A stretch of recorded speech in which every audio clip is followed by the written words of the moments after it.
Good morning, pregame crew. How are y'all doing? Hope you had a great night's sleep.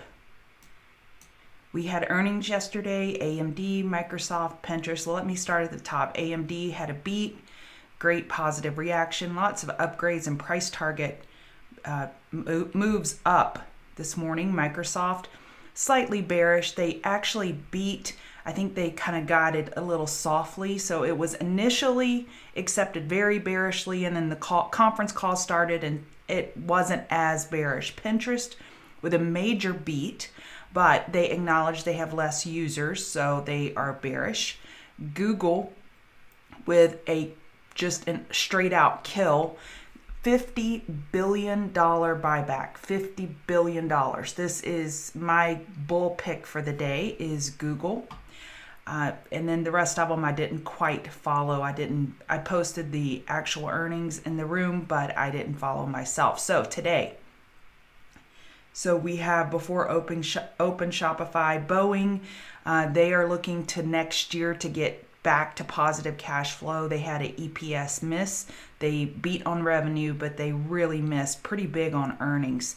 So this morning, that was the big ones. And then after hours, we have the biggie, Apple and Facebook. Facebook is up in sympathy, I'm assuming, to Google this morning, but overall it's up. I don't know of any other news. There may be news out there. So Apple and Facebook this afternoon. We'll get started officially in 2 minutes. Just wanted to go over the earnings. If you want to take a screenshot real quick, I'll leave that up.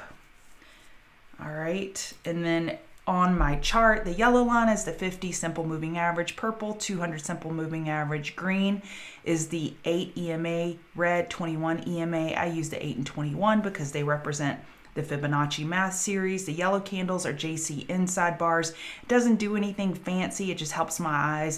The inside bars jump out at me. Then at the bottom, we have the TTM squeeze. I used the Thinkorswim default one on TradingView. So if you want to screenshot that, then I'm going to clear it out. We have a little bit of a mixed morning with FOMC day. Hello, Veronica. Zabdil. Sorry, I probably didn't pronounce that correctly. Hey, Dragon. Benjamin. Shaw. Steven. Hey, Nadia. How are you? Good to see you in here. See some TCG members in here as well. All right, it is 5:30. Let's get started. 8:30 Eastern. Well, I want to just start out. I'm Chart Gal Lori. I am part of the Chart Guys. We do this pre-market show where we go over the Fab Four, which is ES, Nasdaq, RTY, and YM. These are the four large sectors represented by futures market. Then we'll go over commodities, crypto, and then movers and shakers for the day. And then I will leave you with SPY levels for the day. I'll slow down on that chart so you can mark up the levels. Overall, this is FOMC day. This is caution day. My husband calls it my Super Bowl day because it's a very busy day. I am watching my swings carefully. I'm watching my day trading carefully. And typically the volume will die down prior to, let's see, is it 11 a.m. today? So that's my time, 2 p.m. Eastern. But before FOMC happens, volume dies down where everyone just kind of steps away from the bid and says, what are they going to do? What are they going to do? Then after it's announced either an interest rate change or no change, and the words that he uses, Kay Powell, they can be very polarizing, and the algos go crazy if he uses certain words, quantitative easing, yada yada, they go crazy. So unless you are Kay Powell's sister or wife or daughter and you are in the know, it is kind of like an earnings event. You don't know what's going to happen. So we have to be very careful and very protective. Volume typically picks up, and this is what happens. So we have low volume day, low volume, and then we have a spike up or down. Let's pretend like it's up today on the FOMC announcement. And then whatever the initial reaction is, typically it'll just then reverse. And then once it reverses, then we get an EQ, and then we get the true reaction. Will it stay bullish or will it go bearish? Either way, I am watching ES We have a pretty big squeeze going on the hourly. What is a squeeze? The squeeze is where we store energy. It's a pressure cooker. It's the Instapot. So we are storing energy in this sideways action, and we are storing it in a very explosive way. We're putting a lot of gasoline in the tank. So if we have a follow through to the upside or to the downside, either way, it could have some huge volatility and follow through. So just be aware of that. We have an hourly inside bar right now on ES. We have resistance of 41.8475, support 41.7575. Again, 41.8475 is your resistance on this mother bar. I call the mother bar because the mother bar had a baby, and that baby range is within the mother bar range right now. So high of 41.8475, low 41.7575. If gun to head and you said you have to pick a direction, I will always go in the preceding trend. So the preceding trend is up before we started going sideways. So if gun to my head, I would say up based on the FOMC reaction, but anything can happen. So if you have an options trade on or you have commons trade on, your stops will likely get hit because it just gets really, really violent. So just be careful. And the same thing with gold. Gold gets very volatile during FOMC. So be aware of that. Looking at Nasdaq. So yes, it creates exactly, Dragon Man, it creates a price discovery. So basically, let's pretend like it's a down reaction. Typically, that initial move establishes a range, and then we stay within that range.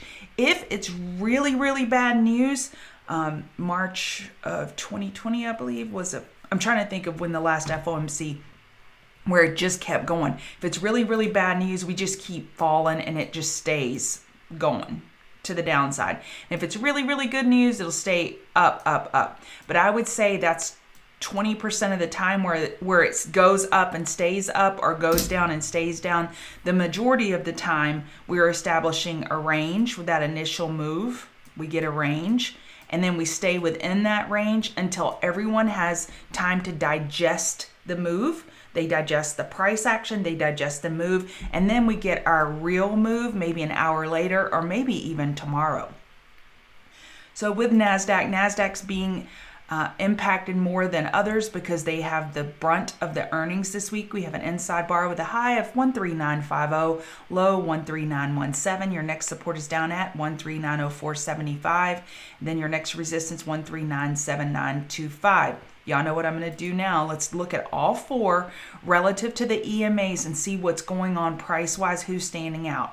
So we have ES is right at the EMAs, Nasdaq below, RTY very below, and Dow below. So ES is probably the most muted, and then Nasdaq is somewhat bearish, RTY very bearish, and YM. So I would say RTY is the weakest, then YM, then Nasdaq, and then ES. So let me say that in reverse order. Strongest ES, then Nasdaq, then YM, and then RTY. The small caps are getting hit pretty hard this morning.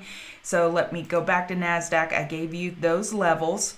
And so right now, as long as EMAs are bonking price on the head and punching the bulls in the face anytime they get near their fence. So the bears have established a fence. So the bulls are peeking their head over the fence and they're just getting slapped, saying, get back over on the other side. So that's what's happening right now with the bulls. And bears have control. Same thing with RTY. They've established a fence. However, they have enough room right now in the 15-minute for a higher low relative to the low of the morning, 228170. Let me see. We have an inside bar there. The high 2295, low 2281. So it will be inevitable. It is what? It's 5:36 my time.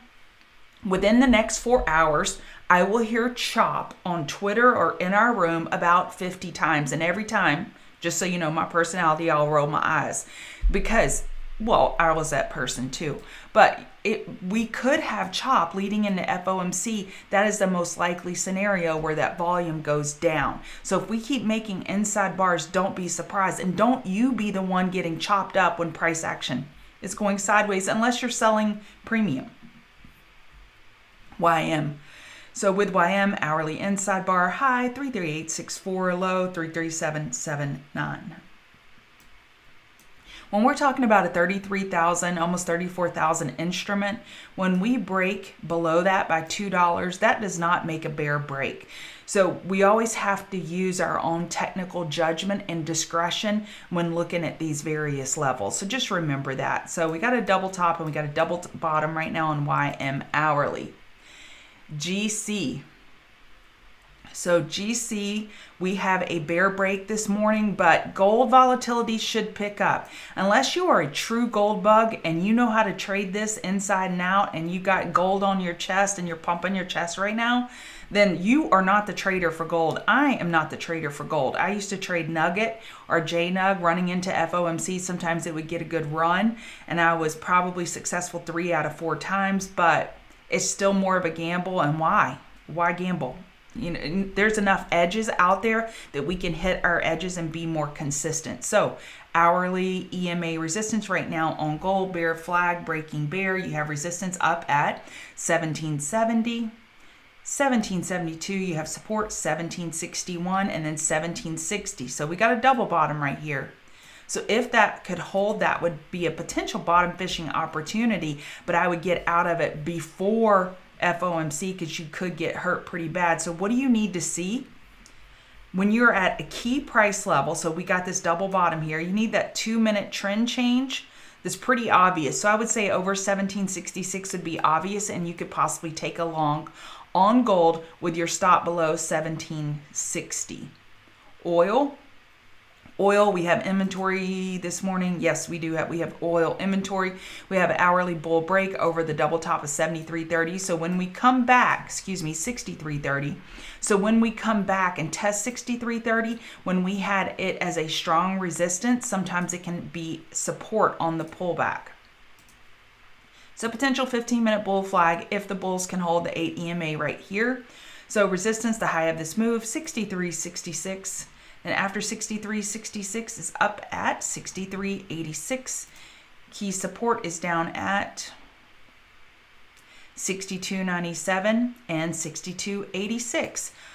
Ethereum with a new all-time high. We discussed it yesterday. Well, we discussed it live, I think in the room actually, where we talked about probabilities favored with this 28% move on Ethereum that we could get a lower high, but the bulls needed to bring volume to break through. And guess what? They brought the volume. So we got a potential 15-minute bull flag on Ethereum. Congrats, Ethereum bulls. Congrats, Dragon Man. I see that you traded it. 268274 is your support. And then 2594, resistance, the high of this move, 2734. Let's see if we can get some fib pull on this real quick.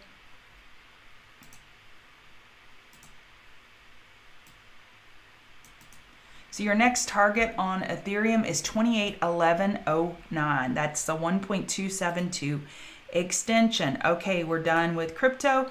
Let's go in the movers and shakers. So I'm going to start with UPS. So with UPS, I said that I would be entering yesterday on any initial pullback. So I entered yesterday at 631.48. I entered the UPS 195 calls at $1.44. So that is right here. Then I posted in the TCG room, I'm in UPS on this pullback. It took me a minute to get filled because I like to use limit orders. So I probably entered more in this area. And then I sold 1 scale, 2 scale, and I kept selling on the way up. I actually have 1 call left that I brought into tomorrow. So overall, our calls were up at 1.300% yesterday. So if you took that trade, congratulations. That was a big winner for us. We are red this morning. We did get some price upgrades. 195.19 and 195.70 is resistance. Your support is down at 193.57 and 193.42. When I kind of just zoom out on this, this could be an hourly bull flag. So if we were to break this 193.42 support and then have a 2-minute trend change back to the upside, it could confirm this bull flag potential on a higher time frame. And that 1 call I'm holding at $1.44 is completely free because of the profit that I had yesterday. I had it pulled up and I can't find it right now, of course. Isn't that the way it goes? So it is free. And then I get a little hard-headed and really want to find it. So here was my profit yesterday at $1,652. This was the open profit. Then I had profit over here. So basically, if I hold one of these calls, I kept adding back. I added back, sold at 415. So overall, I hope you took that UPS trade. I hope I'm helping somehow. But every day that I step on the mic, I don't always have a trade at a high conviction level. And that's the nature of trading. If I come in every day with high conviction, guns a-blazing, I'm going to get slapped around by the market. The setups are not always primo, and I just pretend every day I'm a retired trader. I show up for work and see, is there any trade that could pull me out of retirement? The beat that UPS had yesterday, that was a great setup for a high conviction trade to get me out of retirement. So that's how I kind of view things. Google is a high conviction trade for me this morning. The problem is how fast it ran yesterday after hours. 4-hour RSI is up at 76. Hourly RSI is cooling off just a bit. It's at 74. So we may have a pullback on Google initially, and it may be a buying opportunity. Google with a $50 billion buyback program. This is the type of stock I want to add to my kids' accounts on any pullback and just keep adding. Impressive, just amazing. This is a bigger beat than what my fundamental interpretation of UPS was yesterday, but regardless of what the fundamental interpretation is, it could still come back and bite us in the butt. So we know that fundamentals always don't drive the chart. Use price action. 2386.01 is your resistance, and before today, the prior 52-week high was at 2324.53. If we were to pull back that far, I would be absolutely floored and shocked. But if you don't have a trade on, you can look for the first 5-minute oversold on these big moves. Going back to Amazon, let's see if Amazon has any sympathy play. We have the potential stock split. They have earnings tomorrow. Pretty bullish morning so far, up slightly. Considering Nasdaq is kind of weak, that's a good omen, I guess you could say, for the bulls. 34.32.48 is your resistance, then 34.41.57. You have support, 34.22 and 34.17. This is still my favorite chart. I just want to be consistent every time I talk to you that I'm not changing my commitment or my conviction level to Amazon, but I will have to lighten up before earnings. And then I will re-enter the trade after earnings. 89.83, 89.84, your key resistances with AMD. Then 87.92 is your key support, AMD with a big beat. So AMD, the only problem with AMD is they had this big run up before earnings. So this setup is not ideal for me. AMD had a beautiful beat. I love Lisa, their CEO. Love hearing her speak. So brilliant. But this has run pretty hard. So it's just not my trade. But AMD, I gave you the levels. Doesn't mean I'd short it, but I definitely wouldn't go long up here. Boeing, I am short Boeing, a very small position. I posted the news up here. They had an earnings miss. They beat on rev, but then they missed on EPS. They hit 34480. So they barely beat this 24465 was the resistance. They spiked up over at 24480 and then rolled over. So this could be a little 5-minute falling wedge. So just be careful, bears. I have my stop in place. Resistance 239.20, 239.30. Support 238.30 and 238.28. This is a name bears love to hate. They absolutely love to hate it. We have a short room over in TCG, and let me tell you, they are constantly it's the hateration on BA. So for whatever your reasons are, BA has had a lot of negative news in the past year or two, and it has made itself an easy target. So just know that. Facebook with some positive correlation this morning, pretty green in a red Nasdaq environment. Resistance up at 310.16, 310.29, support down at 309.35. And then 309.35 and 308.72. Yeah, on UPS, if you go to yesterday's show, you'll hear what I said. I think it was 188.54 was the level for it to pull back anywhere in that zone, and I was entering, and I was very vocal in the TCG room. I am in. I got in at 6:31.48, so 6 a.m. right before 6:32, and I posted it in the room 12 seconds later. Very transparent. I don't want to ever come in here and play hindsight. I told you I got burned on Futu. I told you I read Bank of America wrong and I had to get stopped out there. So you know what? It happens. UPS just happened to be one of those that worked out. Be careful for a rising wedge potentially on Facebook 15-minute, but either way, it's a series of higher highs, higher lows. So right now, bullish support 309.35, 308.72. Y'all know what I'm about to say. AMD and Facebook. This is kind of monkey butt stuff. What that means is this is the tree. The bulls have been climbing, and we're standing on the ground right here. So let's show you where we are. We're over here. We are standing on the ground looking up. Hey, y'all got money up here. Y'all killed it. And we're waving high. But we're looking up, and these are the monkeys that are climbing the tree up here. And all we can see is their butt. They're exposed. They're exposed up here. Now, if you're in Facebook long, congratulations. I'm just a bitter Betty over here. You stay in your trade as long as you have 15-minute candle closes above the EMA. That's your spirit guide. But if you're down here, we are not going to be FOMO, Joe. We're not going to be FOMO. We're just going to wave and say bye. If it pulls back and you want to trade, great. If you get a 5-minute oversold back burner trade, which is what we call in TCG the first opportunity after large run, great. But otherwise, if you enter up here, it's monkey butt syndrome. So Google, we went over the levels. MNMD. Support 477, 430, let me say that again. Support 436, 435, resistance 477, 483. This is the name that just got that uplisting. So over here it was trading as MMEDF, a mushroom name. It kind of looked like a bear flag to me on larger time frames. So I'd be careful, bulls. We have a 4-hour inside bar, that resistance high, 483, low, 435. Definitely looks like a little bear flag, so caution.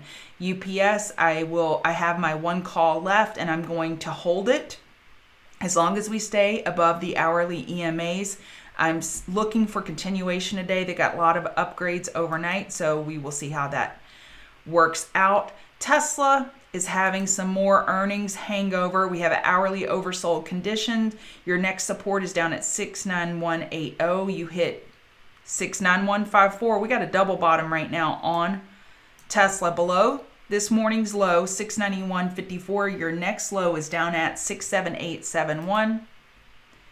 Your resistance, I disregard this stuff that happens on these spikes, 69791 and 70138.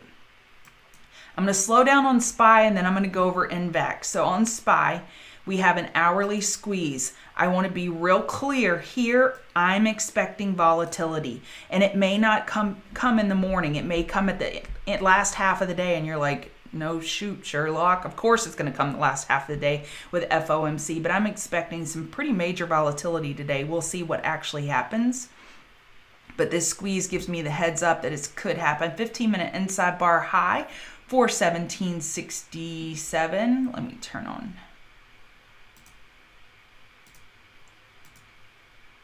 Okay. So if you want to take a screenshot of those levels, 417.67 is your resistance, and 418.07 your support, 417.49 and 417.19. We are in a super tight range on SPY with 4-hour inside bar. And so we will be waiting, and we could be waiting all morning for that break. Now, NVAX, I made a comment toward the end of yesterday's session saying don't take a test that you're not prepared for. And I got a lot of comments about that saying, what do you mean? I can't day trade a name that pops up in the room or pops up on Twitter? Of course you can. If you're an experienced trader, go for it. But there are a lot of names that have dividends, that have correlation. If you're trading VIAC this morning, you're getting hurt because DISCA had terrible earnings.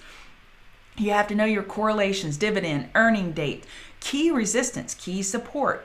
So in the room on Sunday, this was my only, I think I posted 2 different setups this weekend. NVAX multiple daily inside bars. I posted April 24th. This is a name I stalked. Look at how tight. Wrong one.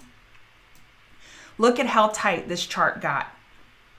And once we got a little bull break On Monday, we got a little more volume. And then yesterday, once we got over 22810, Katie barred the door. This is what I mean by preparing and being ready for the test.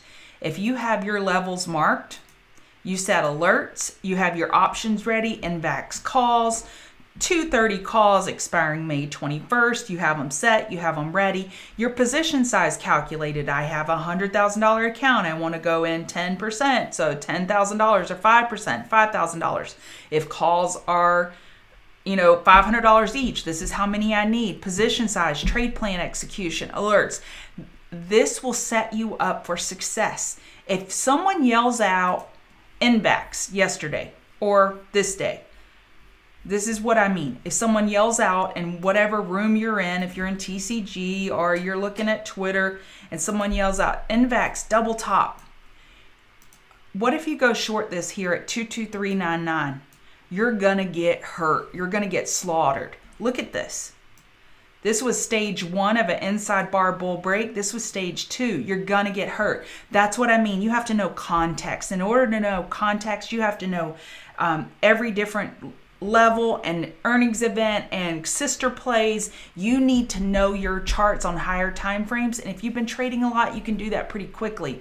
I had other things I wanted to show you up here, but we'll go over that another day. We're out of time. Okay.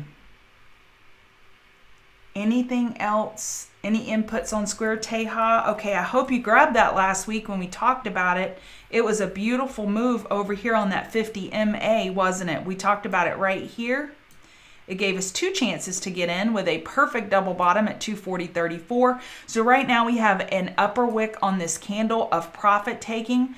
That's all it is profit taking right now. Nothing to be overly concerned about Teja. I would use the 4-hour as my guide. As long as we stay in an upgrade, I would stay in this trade. 240.34 is your absolute key support. This happened after hours. This 240.34 happened twice during regular trading hours. So 247.28 is a key level for Square going forward. No problems, no heavy bear volume, nothing scary that I see. All right, and if y'all could hit the like button, I'd greatly appreciate it. Get some more friends in here to hang out with us. I'm going to head on over to TCG and hear what Dan has to say.